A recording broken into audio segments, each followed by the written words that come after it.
አንጋፋው ተቋማችን እንግዲህ መደበኛ ሼር የምንለውን 10% ድርሻ የመንግስት ውሳኔን ተከትሎ እንደዚሁም ደግሞ የኢትዮጵያ ካፒታል ገበያ ባለስልጣን ባወጣቸው መመሪያዎች መሰረት በርካታ ስርዓቶችን ሲከውን ወይም ደግሞ ሂደቶችን ሲያከናውን ቆይቷል። በዋናነት ሁላችሁም እንደምታውቁት የመጀመሪያው ምዕራፍ የነበረው ኢትዮ ቴሌኮምን ከመንግስት የልማት ድርጅት ወደ አክሲዮን ማህበር በኢትዮጵያ የንግድ ህግ መሰረት የመቀየር ስራ ስናከናውን ቆይተናል። ሁሉንም እንግዲህ ከአመት በላይ ስናከናውን የነበሩ ሂደቶችን አይደለም መገልጽላችሁ እዚህ በኋላ ዝውውር ለማድረግ ለመሸጥ ለመግዛትም ቢሆን ምን ነበር መሟላት የነበረበት ኢትዮ ቴሌኮም ሊስት ለመደረግ በኢትዮጵያ ያሉ ፖሊሲዎችንና የህግ ማዕቀፎችን ተከትሎ ምን ጉዳዮችን ሲያከናውን ቆይቷል። በተለይ የኢትዮጵያ ካፒታል ገበያ ባለስልጣን ያወጣቸው መመሪያዎችን መሰረት በማድረግ በርከት ያሉ ስራዎች ሲከናወኑ ቆይተዋል። ዋና የሚባሉት እንግዲህ የመጀመሪያው ኩባንያውን ራሱን ከልማት ድርጅት ወደ አክሲዮን ማህበር በኢትዮጵያ ንግድ ህግ መሰረት መቀየር ነው። ይህን ተከትሎ ደግሞ መንግስት የወሰነውን የ10% ድርሻ ለዜጎች የመሸጥን ደግሞ በተመሳሳይ ይሄንኑ ስናከናውን በኢትዮጵያ ካፒታል ገበያ መመሪያ መሰረት ነው ማለት ነው። የተሸጡ አክሲዮኖች መቅረብ የሚገባቸው መረጃዎች በተለይ አክሲዮኖች የተሸጡ አክሲዮኖች ባለቤቶች ሊያቀርቧቸው የሚገባቸው ማስረጃዎች ደግሞ KYC የምንላቸው ማለት ነው መረጃዎች አሉ ማለት ነው። የባለቤትነት ማረጋገጫ ለመስጠት የሚያስፈልጉ ሰነዶች ማለት ነው። እንደምታስታውሱት በፕሮስፔክተስ ዶክመንት ላይ ያስቀመጥናቸው ሰፋ ያሉ ዝርዝር መረጃዎች ስለ ኩባንያችን አስቀምጠናል። እንደዚሁም ደግሞ ባለ አክሲዮኖች ባለቤት ለመሆን ማቅረብ ስለሚገባቸው ዘርዘር ያሉ መረጃዎችንም እንደዚሁ የገለጽንበት ነው የነበረው ሂደቱ ማለት ነው። ስለዚህ አክሲዮን ከገዙ በኋላ ስናደርግ የነበረው ምንድነው? እነዚህ መረጃዎች ተሟልተዋል ወይ? የኢትዮጵያ ካፒታል ገበያ ባወጣው መመሪያ መሰረት ባለቤት ለመሆን የሚያበቃቸው ሁሉ መረጃዎች ባልቀረቡበት ደግሞ ባለ አክሲዮኖችን እያነጋገር እንደምታስታውሱት በመሐከላችንም ያላችሁ በርካታዎቻችሁ አጭር መልእክት ሲደርሳችሁ ነበረ፣ እንደዚሁም ስንደውልላችሁ ነበረ መረጃዎችን እንድታሟሉ ማለት ነው። ይህን ስናደርግ በዋናነት በርከት ያሉ ባለ አክሲዮኖች ናሽናል አይዲያቸውን ያላካተቱበት ወይም ደግሞ አታች ያላደረጉበት ያላስረከቡበት ሂደት ስለነበረ ይህን የማጥራት ሂደት በሰፊው ስንሰራ ቆይተናል ማለት ነው። ይሄ እንግዲህ ቬሪፊኬሽን የምንለው የቀረቡ መረጃዎች የተሟሉ ስለመሆናቸው የመመርመር የማሟላት ስራ ረጅም ጊዜ ተወስዶ ተሰርቷል ማለት ነው። ይህ ከተደረገ በኋላ ሌላኛው ትልቁ ምዕራፍ ምንድነው ካላችሁ እነዚህን አክሲዮኖች የመደልደል ስራና በውስጥ በኢትዮ ቴሌኮም የስራ አመራር ቦርድ የማጸደቅ ሂደቱን ተከትሎ ማለት ነው ባለው የኦቶራይዜሽን ስልጣን ባለው አካል ይህንን የማጸደቅ መደልደሉ ማለት ነው የማጸደቅ ስራ ሰርተናል። በውስጥ ከተሰራ በኋላ ደግሞ ቀጥሎ መደረግ የነበረበት በኢትዮጵያ ካፒታል ገበያ ባለስልጣን ይህ የተደለደሉ አክሲዮኖች መጽደቅ ነበረባቸው። አጸድቀናል ማለት ነው። በዚህ ላይ የምታዩዋቸው እንግዲህ ዋና የሂደቱ ምዕራፎች ናቸው። ምናልባት ሁላችሁም እንደምትረዱት የኢትዮጵያ ካፒታል ገበያ ኢኮሲስተም በብዙ መልኩ እየተደራጀ እየተገነባ እንደሆነ እናስባለን። ኢትዮ ቴሌኮም በዚህ ሂደት ውስጥ እንግዲህ እየተገነባ ባለው ኢኮሲስተም ውስጥ የመጀመሪያው ባለ ድርሻውን ለዜጎች ያዘዋወረ ወይም የሸጠ ተቋም እንደመሆኑ እንግዲህ ስርዓቱን በጋራ እየገነባ ነው እንደነበረ ነው የተገነዘብነው ማለት ነው። በዚህ ውስጥ የኢትዮጵያ ካፒታል ገበያ እንደዚሁም ሌሎች ተዋናኞች በኋላ ላይ የሚመጣበት የኢትዮጵያ ሴኩሪቲስ ኤክስቼንጅ ጨምሮ በሰፊው የተሳተፉበት ነው ማለት ነው። ስለዚህ ድልድል ከተደረገና በኢትዮጵያ ካፒታል ገበያ ከጸደቀ በኋላ የቀጠለው ሂደት ነው ምንድን ነበረ ካላችሁ እነዚህ አክሲዮኖች በማዕከላዊ የሰነዶች መዋዕለ ንዋይ ግምጃ ቤት ደግሞ መመዝገብ ነበረባቸው ማለት ነው። ይህንንም ደግሞ አስመዝግበናል። እነዚህ ሁሉ ምዕራፎች ለምንድን ነው የሚያበቁን ካላችሁ ዛሬ ላይ የኢትዮ ቴሌኮም ባለ አክሲዮኖች አክሲዮኖቻቸውን እንዲሸጡ፣ እንዲያዘዋውሩ፣ እንዲያስተላልፉ ከሰክሰስ ፋክተር ከምንለው ወይም ከሚያስችላቸው ጉዳዮች መካከል አንዱ ይሄ ነው ማለት ነው። ስለዚህ ይህም ምዕራፍ በስኬት የተጠናቀቀበት ነው ማለት ነው። ይህን ተከትሎ ደግሞ ወደ ላይ የምታዩት ዲማቴሪያላይዜሽን የምንለው በዋናነት ባለ አክሲዮኖች መረጃቸውን የባለቤትነት መረጃቸውን ማስረጃቸውን KYCያቸውን ደግሞ ወደ ዲጂታል የመቀየር ስራ አከናውነናል ማለት ነው። ስለዚህ ይሄም እንደዚሁ በስኬት ተጠናቋል ማለት ነው። ይህን ሁሉ አድርገን ዛሬ ላይ ለምን አብቅቶናል ካልን ኩባንያችን ሊስት ሆኗል። ሊስት መደረጉን ተከትሎ ደግሞ ባለአክሲዮኖቻችን አክሲዮኖቻቸውን ማስተዳደር የሚችሉበትን ስርዓት ዛሬ ላይ በይፋ የምናስጀምር ይሆናል ማለት ነው። ዋናው ምዕራፍ ይህን ይመስላል። ለማስታወስ ያህል እንደምታስታውሱት በመጀመሪያው የመደበኛ የሼር ሽያጭ ውሳኔውን ተከትሎ የ10% ማለት ነው እንደምታስታውሱት ወደ 47377 ፖቴንሻል የምንላቸው ባለአክሲዮኖች ገዝተዋል ማለት ነው። በነበረው የመሸጫ ዊንዶ ፔሪድ ወይ ደግሞ በተቀመጠለት ጊዜ እንደዚሁም በቀጣይ ተራዝሞ በነበረው ጊዜ ጨምሮ በአጠቃላይ 47377 ፖቴንሻል ኢንቨስተሮች የተሳተፉበት በዚህም ወደ 10.7 ሚሊዮን ሼሮችን መሸጥ የተቻለበት ነው ማለት ነው። በገንዘብ ሲታይ ደግሞ ወደ 3.2 ቢሊዮን የኢትዮጵያ ብር ነበረ ማለት ነው።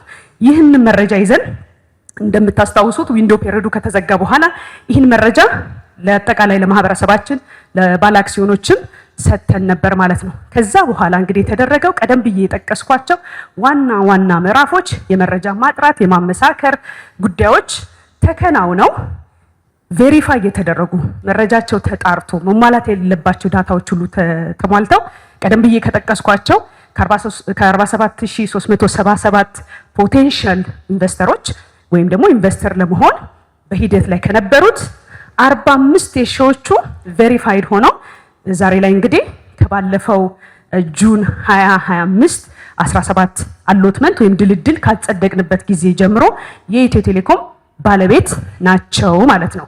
ይህንን መረጃ አሟልተው ባለአክሲዮኖች በድጋሚ እንኳን ደስ ያላችሁ ያንጋፋው የኢትዮ ቴሌኮም ባለቤት ስለሆናችሁ ማለት ነው። ስለዚህ እነዚህ 45000 ባለአክሲዮኖች በሼር ስናየው ወደ 10.1 ሚሊዮን ቀደም ብዬ ከጠቀስኩት ከ10.7 ሚሊዮን ሼሮች ውስጥ 10.1ዱ ቬሪፋይድ ሆኖ ያለፈበት ነው ማለት ነው። ጥቂት ያላለፉ አሉ ቬሪፋይድ ያልሆኑ ማለት ነው። ለምን የሚለውንም መረጃ ቀጣይስ ቬሪፋይድ ላልሆኑት ወይም ደግሞ የተሟላ መረጃ ላላቀረቡት ቀደም ብሎ በወጣው በካፒታል ገበያና በመንግስት ውሳኔ መሰረት ደግሞ በዚህ የመደበኛ የሼር ሽያጭ ውስጥ እንዲሳተፉ ከታሰበው ስርዓት አንፃር ያልተሳተፉ እነማን ናቸው? ከ47000 የቀሩት ምንድነው የሆነው የሚለውን ቀጥዬም ገልጽላችሁ ይሆናል ማለት ነው። ይህንን በገንዘብ ስናየው እንደምታዩት እንግዲህ ከ3.2 ቢሊዮኑ 3 ቢሊዮኑ የተረጋገጠ እና ለባለቤትነት ብቁ የሆነ ዛሬም በምናስጀምረው የመገበያያ እንግዲህ ፕላትፎርም ላይ ወደሚቀጥለው ምዕራፍ የሚሻገሩ ባለአክሲዮኖቻችን ናቸው ማለት ነው። ስለዚህ በቁጥር ስናየው እንግዲህ ወይም ደግሞ ከአጠቃላይ ምን ያህሉ ነው ቬሪፋይድ የሚሆነው የሚለውን እንደው ስዕሉ እንዲኖራችሁ 96% የሚሆነው ቬሪፋይድ ሆኗል ማለት ነው። የዲጂታል የባለቤትነት እንደዚሁም ደግሞ አይዲያቸውን ያገኙበት ሁኔታ ወይም ዲማቴሪያላይዜሽን የተጠናቀቀበት ነው ማለት ነው። ይሄ ከ100% አንፃር 96ቱ በጣም ጥሩ ነው ብለን ልንወስደው እንደምንችል ተስፋ አደርጋለሁ። የኢትዮጵያ ካፒታል ገበያ ባለስልጣን በሂደቱ እነዚህን ቬሪፋይ ስናደርግ እንግዲህ የተለያዩ መረጃዎችን ስንለዋወጥ ቆይተናል። አዲስ እንደመሆናችን ለስርዓቱ እንደ ሀገር እንደ ኢትዮ ቴሌኮም ብቻ ሳይሆን ትልቅ ስኬት ነው ብሎ የገመገመውም ሂደት እንደሆነ ነው የምናስታውሰው ማለት ነው። የቀሩት 3.4% የሚሆኑት ማን ናቸው የሚለውን ዝርዝር መረጃ በኋላ መሰጣችሁ ይሆናል። ነገር ግን በዋናነት የፋይዳ ወይም ደግሞ የናሽናል አይዲ አታች ያላደረጉ ወደ 1646 የሚሆኑ ሼር ሆልደሮች ወይም ደግሞ ፖቴንሻል ኢንቨስተሮች አሉን ማለት ነው። ቬሪፋይ ካደረጉ ያው ወደ ሼር ሆልደርነት ተስፋ አድርጌ ነው ይሸጋገራሉ ማለት ነው። ስቲል ዴር ኢዝ ሩም ብዙ እየጎተጎትነን ያለ ነው። ፖቴንሻል ኢንቨስተሮቹን ናሽናል አይዲያቸውን አታች እንዲያደርጉ ወይም እንዲያቀርቡልን ማለት ነው። አሁንም ለነዚህ ኮሙኒኬት ላረግናቸው ለ1646 የሚሆኑ ባለአክሲዮኖች ፖቴንሻል ባለአክሲዮኖች ማለት ነው መረጃቸውን ካቀረቡ እንግዲህ ወደሚቀጥለው ምዕራፍ መሸጋገር የሚችሉበት ይሆናል ማለት ነው። በጣም ጥቂት የሚባሉ ደግሞ እንግዲህ እንደምታስታውሱት በዋናነት መንግስት ውሳኔውን ሲያስተላልፍ 10% የኢትዮ ቴሌኮም ድርሻውን ለኢትዮጵያኖች ለመሸጥ ነው ውሳኔ ያስተላለፈው በመጀመሪያው ምዕራፍ ውሳኔ ማለት ነው። በቀጣይ እንግዲህ ሌሎች አቅጣጫዎች ሊኖሩ ይችላሉ። አሁን ላይ ግን እንደምታስታውሱት የመጀመሪያው ውሳኔ ተላለፈ የነበረው ኢትዮጵያኖች ይህንን አክሲዮን እንዲገዙ ነው። ስለዚህ ወደ 248 የሚሆኑ ደግሞ ኢትዮጵያን ያልሆኑ በዚህ ተሳትፈዋል። በመሳተፋቸው እጅግ በጣም ደስ ነው ያለን። ባለቤትም እንዲሆኑ እንፈልጋለን። ነገር ግን መጀመሪያ የወጣነው ስርዓት ወይም ደግሞ ውሳኔ ይህንን አኮሞዴት እንድናደርግ አልፈቀደልንም ማለት ነው። ስለዚህ ቀደም ብዬ የጠቀስኳቸው እንግዲህ አጠቃላይ 3.4% እነዚህ በሁለቱም ናሽናል አይዲ ባለማቅረብም እንዲሁም ደግሞ ኢትዮጵያኖች ባለመሆናቸው ወደሚቀጥለው ወደ መጨረሻው ምዕራፍ ወደ ባለቤትነት ያልተሸጋገሩትም ማለት ነው። እንዳልኳችሁ እንግዲህ ተመላሽ እናደርጋለን የሼር የገንዘባቸውን ማለት ነው። እንደዚሁም ደግሞ ለሂደቱ ሲከፈል የነበረውን የሰርቪስ ፔመንትም ጨምሮ የአገልግሎት ክፍያ የምንለው ተመላሽ የምናደርግ ይሆናል። የናሽናል አይዲ ማስረከብ የሚችሉትን ግን እነሱንም እንደዚሁ ማስተናገድ እንችላለን ማለት ነው። አጠቃላይ ይሄ ቀደም ብዬ ጠቀስኩላችሁ ነው። 45 ሺዎቹ ቬሪፋይድ ሆኗል። 248 የሚሆኑት ኢትዮጵያኖች ያልሆኑ ሲሆኑ 1646 የሚሆኑት ደግሞ በዋናነት የናሽናል አይዲ ያላስረክቡ ናቸው። ስለዚህ ቀጣይ ምንድነው ታዲያ የሚሆነው? እስካሁን ድረስ እነዚህ ዋና ምዕራፎች ሲከናወኑ ከነበረ ይህ ምዕራፍ መጠናቀቁ ዋና ምዕራፎች ለምን ያበቃናል ካልን ባለ አክሲዮኖቻችን ዛሬ ላይ በምናስጀምረው እንግዲህ በኢትዮጵያ የሴኩሪቲስ ኤክስቼንጅ ገበያ ላይ ማለት ነው መገበያየት የሚችሉበት ስርዓት በይፋ የሚጀመር ይሆናል። እዚሁ እንግዲህ ስትገበያዩ እንደምናይ ተስፋ አደርጋለሁ ባለ አክሲዮኖች ማለት ነው። ለዚህ ስርዓቱ እንዴት ይሆናል፣ እንዴት ነው ይህንን የምንከውነው የሚለው ምናልባት በርካታ መረጃዎችን መስጠት ማስተማር በተለይ ደግሞ ባለ አክሲዮኖቻችንና መላ ማህበረሰቡን የካፒታል ገበያን አስመልክቶ እንዴት የካፒታል ገበያ ኢኮሲስተም ውስጥ መግባት እንደሚችል በዛ ውስጥ ደግሞ መጠቀም እንደሚችል ከብዙ ተዋናኞች ጋር ቅድም እንዳልኳችሁ እንግዲህ ኢንቨስትመንት ባንኮች አሉ፣ ዲለርስ አሉ፣ ብሮከሮች አሉ። እንግዲህ ከካፒታል ገበያ ባለስልጣን ውጪና እንደዚሁም ከኢትዮጵያ ሴኩሪቲስ ኤክስቼንጅ ውጪ በዋናነት ማለት ነው በርከት ያሉ ተዋናኞች አሉ በዚህ ሂደት ውስጥ ማለት ነው። እንደዚሁም ደግሞ የሴንትራል ሴኩሪቲ ዲፖዚተሪ የምንለውን ሁሉ ይሄንን በደንብ መገንዘብ ያስፈልጋል ማለት ነው። ኩባንያዎች ኢሹዌርስ የምንላቸው ከኢንቨስተሮች ጋር እንዴት ነው የሚገናኙት? በካፒታል ገበያ ስርዓት ውስጥ እያንዳንዳችን ዋና ተዋናኞች እንዴት ነው ይሄንን እዚህ ውስጥ የሚጫወቱት ብለን ልንወስደው እንችላለን ማለት ነው። ምን ማለት ነው? ብዙ ጊዜ የምናስበው እንግዲህ በካፒታል ገበያው በተለይም ኢትዮ ቴሌኮም 10% ሼሩን መሸጡን ተከትሎ በኢንቨስተሮቹና ወይ በባለ አክሲዮኖቹ ማለት ነው በኢትዮ ቴሌኮም ብቻ የሚወሰን ሂደት ወይም ሪሌሽንሺፕ አይደለም የሚኖረን ማለት ነው። ይሄንን በደንብ መገንዘብ ያስፈልጋል። የሚዲያ አጋሮቻችን በዚህ ዙሪያ ላይ ሰፋ ያለ ግንዛቤ ማስጨበጫ መሰራት ይኖርበታል ማለት ነው። ስለዚህ እነዚህ እንግዲህ ሂደቶች በኋላ ስናስጀምራቸው የምታዩት ይሆናል። በዋናነት ይሄን እንድጠቅስ ያስፈለገበትና ያስገደደኝ ልክ እንደሰማነው ከሆነ እንግዲህ በተለይ ከኢትዮጵያ ሴኩሪቲስ ኤክስቼንጅ በነበረን ውይይትና ባገኘነው መረጃ በርካታ ተቋማት አሁን ላይ ባንኮችን ጨምሮ እንግዲህ ሊስት እየሆኑ ናቸው ያሉት።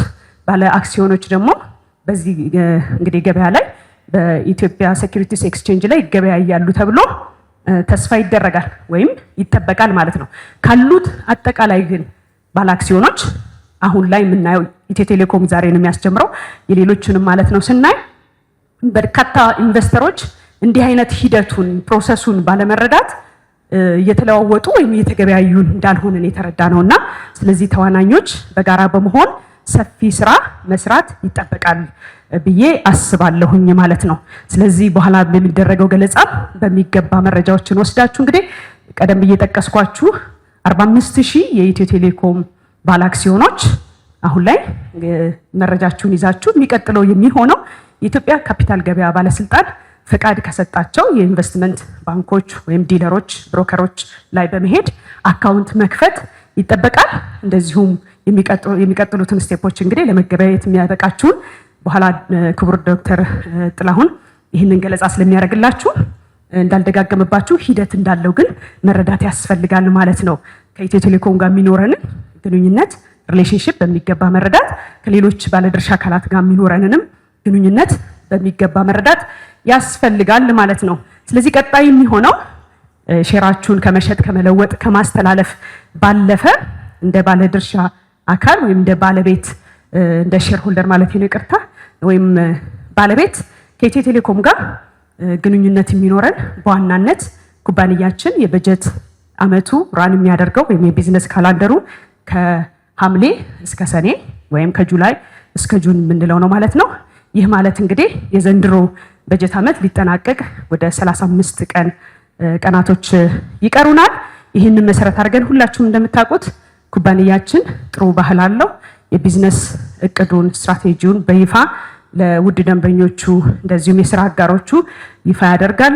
በየጊዜው ደግሞ የስራ አፈጻጸሙን ያቀርባል ማለት ነው። ይህንኑ ባህላችን ተከትለን እንግዲህ የቢዝነስ ፐርፎርማንሳችን የዚህ በጀት አመት እንደተጠናቀቀ የምናቀርብላችሁ የምናሳውቃችሁ ይሆናል። በዚህ ውስጥ እንግዲህ የባለ አክሲዮኖችም የቢዝነስ መረጃዎችን በዚህ መልኩ የምታገኙ ይሆናል። ከዚህ በተጨማሪ በጀት አመቱ እንደተጠናቀቀ ሁልጊዜም እንደምናደርገው የኩባንያችን የፋይናንስ አፈጻጸም በውጪ ኦዲተር የሚመረመር ይሆናል። የፋይናንሻል ኦዲታችንን ስናጠናቅቅ ደግሞ በዌብሳይታችን ላይ ፐብሊሽ የምናደርግና ዲስክሎዝ የምናደርግ ለሁሉም ማህበረሰብ ዲስክሎዝ የምናደርግ ይሆናል። ለባለ አክሲዮኖቻችን ዌብሳይታችን ላይ የተለየ ሊንክ አዘጋጅተናል። ከኢትዮ ቴሌኮም ጋር ለሚኖራችሁ ግንኙነት የመረጃ ልውውጥ ማለት ነው። ኩባንያውን አስመልክቶ የምናደርጋቸው ለውጦችን ሂደቶችን በሚመለከት ባለ አክሲዮኖች የምናስቀምጥ ይሆናል እዛ ላይ ማለት ነው። ስለዚህ መረጃዎቹን የቢዝነስ እቅዱንም ፐርፎርማንሱን እንደዚሁም ደግሞ የፋይናንሻል አፈጻጸሙን ኦዲት ሪፖርቱን ጨምሮ በዌብሳይታችን ላይ ኢንቨስተርስ ሪሌሽን ብለን ያስቀመጥነው ሊንክ አለ። እዛ ላይ ማግኘት የምትችሉ ይሆናል ማለት ነው። ስለዚህ የበጀት አመቱ አጠቃላይ ጊዜው ሲጠናቀቅና አስፈላጊ ሪፖርቶቻችንን ቀምረን እንደዚሁም ደግሞ ገምገመን ካበቃን በኋላና የኦዲት ሪፖርት ከተጠናቀቀ በኋላ የሚሆነው የአጠቃላይ የጀነራል አሴምብሊ የምንለው ጉባኤ ይኖረናል ማለት ነው። ስለዚህ ይሄ የሚከናወነው የኦዲት ሪፖርት ከተጠናቀቀ በኋላ ይሆናል ማለት ነው። ምናልባትም ብዙ ጊዜ የምናጠናቀቀው ኦዲት ሪፖርታችን በጀት አመቱ ከተጠናቀቀ ከ2 ወር ገደማ አካባቢ ላይ ይጠናቀቃል ማለት ነው። ኤክስተርናል ኦዲተር ስለሚሰራው እንደምታውቁት ማለት ነው። ስለዚህ ይሄ ማለት ወደ መስከረም ውስጥ አካባቢ ላይ አጠቃላይ ማለት ነው ጠቅላላ ጉባኤ የሚጠራ ይሆናል። የዲቪደንድ ክፍያን በሚመለከት የትርፍ ድርሻ ማለት ነው በቦርድና እንደዚሁም በአጠቃላይ ጉባኤው በሚሰጠው አቅጣጫና ውሳኔ መሰረት ደግሞ ወደሚቀጥለው ስቴፕ የሚኬድበት ይሆናል ማለት ነው። ጠቅላላ ጉባኤ ኦዲት ሪፖርት ከተጠናቀቀ በኋላ ነው የሚጠራው። እንደምታውቁት እንግዲህ ቀደም ብዬ ጠቀስኳቸው 45000 ባለ አክሲዮኖች አሉ። እንዴት ነው የምንሰበስበው የሚለውን ከኢትዮጵያ ካፒታል ገበያ ባለስልጣን ጋር ተመካክረን እንግዲህ ሁሉንም በአካል ነው የምናገኛቸው። በተወሰነ ደረጃ ኦንላይን መደረግ ይችላል፣ ሪፕሬዘንቴሽን መሆን ይችላል የሚለውን ሁሉ መክረን ጠቅላላ ጉባኤ ይከናወናል ማለት ነው። ስለዚህ እነዚህ መረጃዎች ዛሬ ላይ እንዲኖራችሁ ነው። ነገር ግን በቀጣይ የምታደርጉት ዌብሳይታችን ላይ በመሄድ እዛ ዌብሳይት ላይ የኢትዮ ቴሌኮም ላይ ማለት ነው የባለ አክሲዮኖች መረጃ የምንሰጥበት ሊንክ አለ። ስለዚህ እዛ ላይ ሁሉንም መረጃዎች የምታገኙ ይሆናል ማለት ነው። ስለዚህ እንደዚህ እያለን እንግዲህ በቀጣይ የሚኖሩ መረጃዎችን እየተለዋወጥን እንቀጥላለን ማለት ነው። ስለዚህ በኢትዮ ቴሌኮም እና በባለ አክሲዮኖቹ መካከል የሚኖረንን ግንኙነት የተሻለና የተሳለጠ የምናደርግበት ይሆናል ማለት ነው። በድጋሚ ላስታውሳችሁ የምወደው የሼር ሽያጩ ከተጠናቀቀ በኋላ እንግዲህ የሼር ድልድሉ ከተደረገና ውሳኔ ካገኘ ይኸው 1 አመታችን ነው። የባለ አክሲዮኖቻችንን በዚህ በጀት አመቱ ውስጥ ማለት ነው ይህንን በጀት አመት ሙሉ ባለቤት ከዚህ ቀደምም እንደጠቀስኩት ማለት ነው ባለቤት እንደሆናችሁ ለማስታወስ ወዳለሁ። ስለዚህ በጀት አመቱ ከተጠናቀቀ በኋላ ይሆናል የኩባንያችንን አጠቃላይ አፈጻጸም በጠቅላላ ጉባኤ አብረን ሆነን የምናየው ማለት ነው። ስለዚህ ይህንን ብዬ በድጋሚ ሁላችሁም ለዚህ ታላቅ ምዕራፍ በተለይ በኢትዮጵያ ካፒታል ገበያ ግንባታ ውስጥ ማለት ነው ለተሳተፋችሁ ከፍተኛ ሚና ለነበራችሁ ላገዛችሁን በተለይ ለኢትዮጵያ ካፒታል ገበያ ባለስልጣን እንደዚሁም ለኢትዮጵያ ሴኩሪቲ ኤክስቼንጅ በዚህ ሂደት ውስጥ ለሴንትራል ሴኩሪቲ ዲፖዚተሪ እነዚህን ሁሉ ምዕራፎች ስናልፍ ስታግዙን አብራችሁ ለነበራችሁ ሁሉ ከልብ አመሰግናለሁ። ባለ አክሲዮኖች አሁንም ከባለድርሻ አካላት ጋር ኢኮሲስተም ውስጥ ካሉ አካላት ጋር በቅርበት በመነጋገር እንደዚሁም ደግሞ በመረዳት ሂደቱን የጋራ ካፒታል ማፍራት ላይ ሁላችንም የበኩላችንን አስተዋጽኦ እንድናደርግ ጥሬን አስተላልፋለሁ። ስላመናችሁን አብራችሁን ስለነበራችሁ በትዕግስት ሂደቱን ስትከታተሉ ስለነበረ ሁላችሁንም በተለይ ደግሞ ባለአክሲዮኖች የኢትዮ ቴሌኮም ባለአክሲዮኖች ከልብ እናመሰግናለን። በቀጣይም እንግዲህ ብሩህ ተስፋና ቀጣይ ምዕራፋችን ደግሞ አሁን ከመጣንበት ከገሰገስንበት በጋራ ሆነን ዲጂታል ኢትዮጵያን እውን ለማድረግ ኢትዮ ቴሌኮም በርካታ ስራዎችን ሲሰራ እንደነበረ ሁላችሁም እንደምትገነዘቡ አስባለሁ። አሁን ደግሞ ተጨማሪ አጋዥ አግኝቷል ማለት ነው። ባለአክሲዮኖች በዲጂታል ኢትዮጵያ እውን በማድረግ ሂደት ውስጥ እናንተም የበኩላችሁን አስተዋጽኦ እንድትወጡ ትልቅም እድል ስለሆነ ለሁላችንም ይሄንን በጋራ እውን እንድናደርግና መልካም እድል ለሁላችንም እንዲገጥመን ከልብ እመኛለሁ። በድጋሚ ለዚህ ምዕራፍ እንኳን አደረሳችሁ እንኳን አብሮ አደረሰን ለማለት እወዳለሁ።